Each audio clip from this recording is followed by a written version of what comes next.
Satuan Reserse Kriminal Polsek Serpong menangkap seorang suami yang tega menganiaya istri sirinya gara-gara permasalahan ekonomi.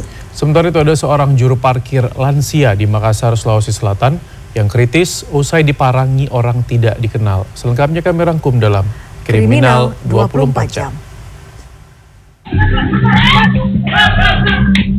Rekaman CCTV menangkap sosok AS, pelaku pencurian dengan kekerasan yang gagal merampok rumah teman kerjanya sendiri di Dusun Ketan Kedul, Desa Bojah, Kendal, Jawa Tengah. Aksinya terbilang nekat karena pelaku menggunakan cairan amoniak untuk membius korban. Bukannya pingsan, korban justru berteriak minta tolong hingga memancing kedatangan warga. Pelaku yang panik lalu memukul korban dan kabur dengan sepeda motornya. Dikonfirmasi pada Kamis, tim Resmob Kendal dan Reskrim Polsek Bojah telah meringkus tersangka di rumahnya di Desa Getas, Kecamatan Singgorojo pada Rabu dini hari. Tersangka berdalih nekat mencuri karena terlilit hutang akibat bermain judi online. Kini ia dijerat pasal berlapis dengan ancaman hukuman 9 tahun penjara.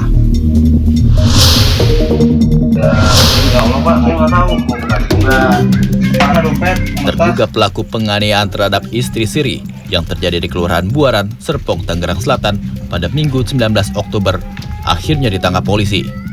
Pelaku hanya bisa pasrah saat tim Booster Reskrim Polsek Serpong mendatangi kediamannya.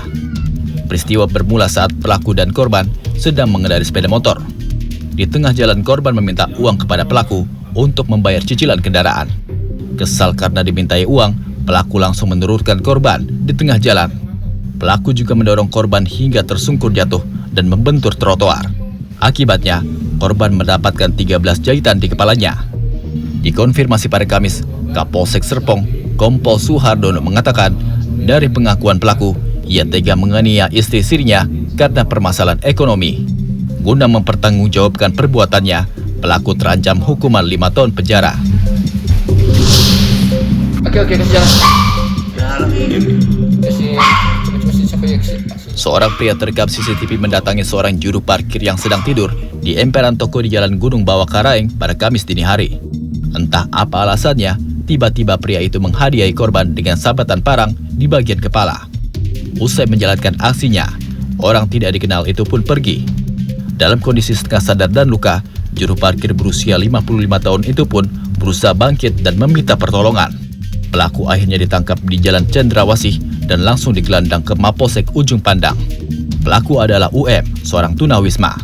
Laki-laki 40-an tahun ini sebelumnya sudah 2 kali berurusan dengan polisi usai berkelahi dengan anggota satuan pengamanan sebuah instansi dan mengganggu warga kompleks perumahan. Hingga kini, UM masih dalam tahanan Polsek Ujung Pandang. Polisi akan berkoordinasi dengan Dinas Sosial Kota Makassar untuk memeriksa kondisi kejiwaan UM guna menentukan langkah proses hukum selanjutnya. Tim Liputan CNN Indonesia.